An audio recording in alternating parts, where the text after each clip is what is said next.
Let's see, we're told a book tour will be successful if it is well publicized and the author is an established writer. Julia is an established writer and her book tour was successful. So her book tour must have been well publicized. Well, let's just think about what they're saying. They're saying a book tour will be successful. So successful tour. And that's going to happen if it is both well publicized, and the author's established writer, plus established writer. So the way it's set up, they're saying, hey, if both of these things happen, then you will have a successful tour. But then they go on to say, Julia is an established writer, and they say her book tour was successful. So therefore, her book tour must have been well publicized. Well, that doesn't necessarily fall out of the original statements. The original statements don't say this is the only way that you're going to have a successful tour. If this was the only way to have a successful tour, then maybe this last statement might be reasonable. But they don't say this is the only way. They say this is a way of having a successful tour, by being well publicized and by being an established writer. So let's read the question. Which of the following exhibits a pattern of flawed reasoning most closely parallel to the pattern of flawed reasoning exhibited by the argument above? So statement A says, this recipe will turn out only if one follows it exactly and uses high quality ingredients. So the recipe works, so I'll call it, they say turn out.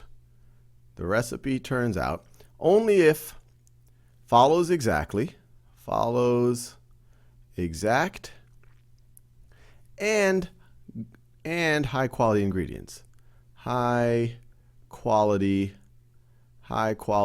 ingredients. So if you do both of these things, then it's going to turn out. Author followed the recipe exactly. So he followed it exactly. And it turned out. Thus, Arthur must have used high quality ingredients. So this one looks similar to what we did there, where they're saying, okay, it turned out and he followed exactly, and so he must have used high quality ingredients. But the difference here is they're saying this recipe will turn out if and only if.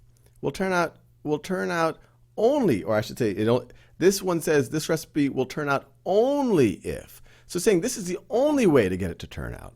So if it turns out, then both of these two things must be true. And so it's reasonable to say that Arthur must have used high quality ingredients.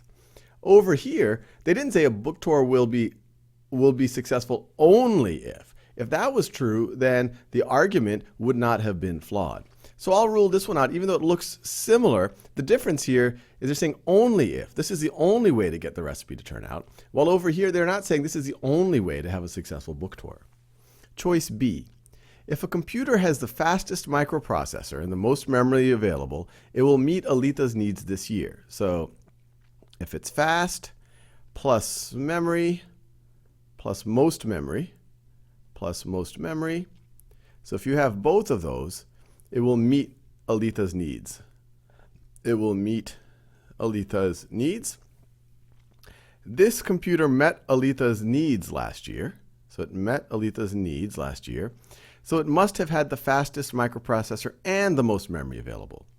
So this one is different than our original statement, because in the original statement, we said, okay, we got a successful tour and she's an established writer, and then they picked out one of the other conditions or one of the other ways to get a successful tour. Here, they're saying, hey, the conclusion, or we were able to meet the needs, and then they're saying, therefore, both of the inputs must have happened. So this is a little bit different, so I would rule this out. If cacti, let me scroll all the way. If cacti are kept in the shade and watered more than twice weekly, they will die. So shade plus 2 times watering,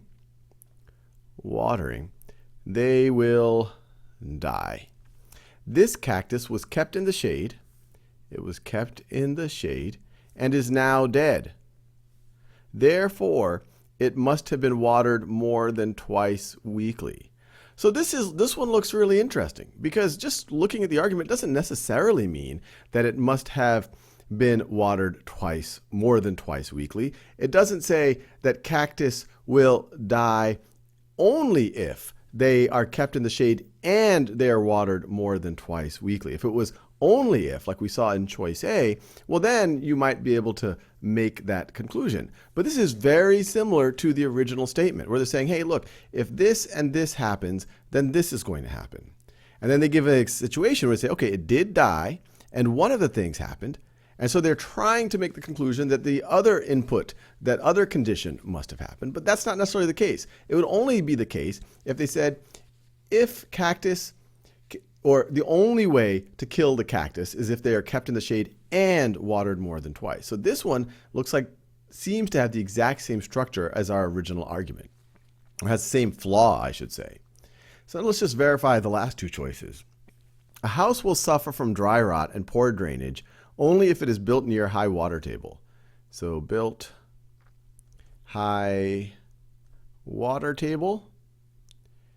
So if it is built near a high water table, it will suffer dry rot plus poor drainage. Poor drainage. This house suffers from dry rot and has poor drainage. Thus, it must have been built near a high water table. Well, the way this is different is actually, this is only if it is built near a high water table. So this one is actually a reasonable statement to say, because they say only if it is built near a high water table, this will happen. So if this is happening, it's actually reasonable to say that it was built near a high water table. So not only does this not as flawed or not flawed like our original statement, but also has a different structure. It's not saying, hey, there's two things that need to be true, or there's two things that if they were true would make the last statement true. So it has a different structure, so I'd rule this one out. And this last choice, if one wears a suit that has double vents and narrow lapels, so double vents plus narrow lapels, one will be fashionably dressed. So then you will be fashionable. I wish it were that easy. The suit that Joseph wore to dinner last night had double vents and narrow lapels. So Joseph must have been fashionably dressed.